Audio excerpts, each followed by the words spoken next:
आप देख रहे हैं सहारा समय, मेरे यानी नवजोत सूदन के साथ। अब खबरें विस्तार से।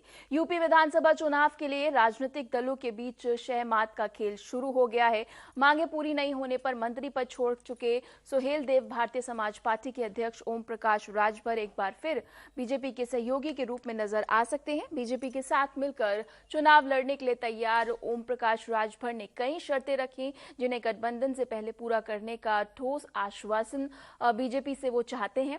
लखनऊ में प्रेस कॉन्फ्रेंस करके बीजेपी के साथ जाने के संकेत देते हुए उन्होंने कहा कि 27 अक्टूबर को मऊ में होने वाली रैली में ऐलान किया जाएगा कि वो किसके साथ गठबंधन करेंगे।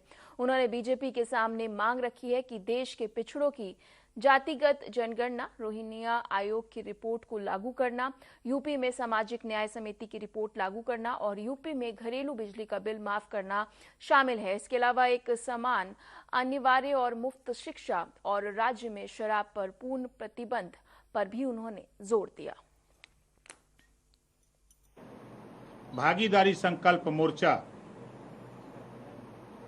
ये तय किया है कि हम लोग इस मुद्दे पर जो भी पार्टी समझौता करना चाहेगी 27 अक्टूबर 2021 को जनपद मऊ के हल्दरपुर के मैदान में उस साथी के साथ घोषणा की जाएगी।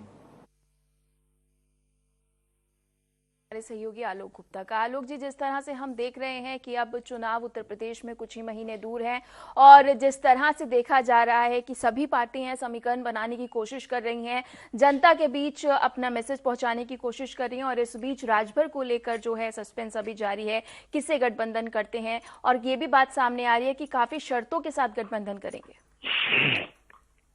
बिल्कुल आपने सही कहा। देखिए, ओम प्रकाश राजभर जी की जो तेवरों वाले नेता माने जाते हैं, और पिछले दिनों का अगर 6 महीने का ट्रैक रिकॉर्ड देखा जाए तो सभी विपक्षी दलों के नेताओं से उनकी मुलाकात हो चुकी है, चाहे वो भीम आर्मी के चीफ हो या फिर प्रगतिशील समाजवादी पार्टी के राष्ट्रीय अध्यक्ष कृपाल सिंह यादव हो या फिर बीजेपी के ही प्रदेश अध्यक्ष स्वतंत्र सिंह ही क्यों न हो, जहां पर जिस पार्टी के साथ उनका गठबंधन था वहां के भी नेताओं से वो लगातार संपर्क में है। आज भी उन्होंने प्रेस कॉन्फ्रेंस की है और उसमें उन्होंने साफ किया है कि वो 27 अक्टूबर को मऊ में एक बड़ी रैली करने जा रहे हैं। उस बड़ी रैली में वो ऐलान करेंगे कि उनका गठबंधन, उनका जो जन सहभागिता का जो गठबंधन है वो किस पार्टी के साथ रहने वाला है। आज इसके साथ ही उन्होंने कहा कि वो ऐसे किसी भी राजनीतिक दल से गठबंधन कर सकते हैं, चाहे वो भाजपा ही क्यों न हो, जो स्नातक तक की मुफ्त शिक्षा सारे उत्तर प्रदेश के सभी छात्रों को मुफ्त में उपलब्ध कराए, ग्रेजुएशन की फीस न ली जाए, ऐसे दल के साथ वो समझौता कर सकते हैं। बिजली का बिल माफ किया जाए, ये भी उनकी शर्त है। सामाजिक न्याय समिति की जो रिपोर्ट है उसको लागू किया जाए, जातिवार जनगणना की जाए। तो तमाम सारे मुद्दों पर उन्होंने कहा कि जो उनकी जो मांग है, जो उनके प्रमुख बिंदु है, और ऐसे बिंदुओं को जो भी राजनीतिक दल समर्थन देगा उनके साथ ही, उस ऐसे राजनीतिक दल के साथ ही उनकी पार्टी का आगामी विधानसभा चुनाव में गठबंधन रहेगा। फिलहाल देखना यह होगा कि उनकी जो बातें हैं, जो मुद्दे हैं, जो शर्तें हैं, उनको कौन सा राजनीतिक दल मानता है, बीजेपी उनके मुद्दों को कितना मानती है।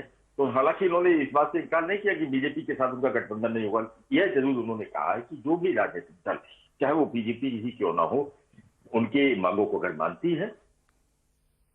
बेशक, जिस तरह से आलोक जी आप जानकारी दे रहे हैं तो कहीं ना कहीं उन्होंने संकेत तो दे दिए हैं, लेकिन शर्तें भी सामने रख दी हैं। शुक्रिया तमाम महत्वपूर्ण जानकारी के लिए।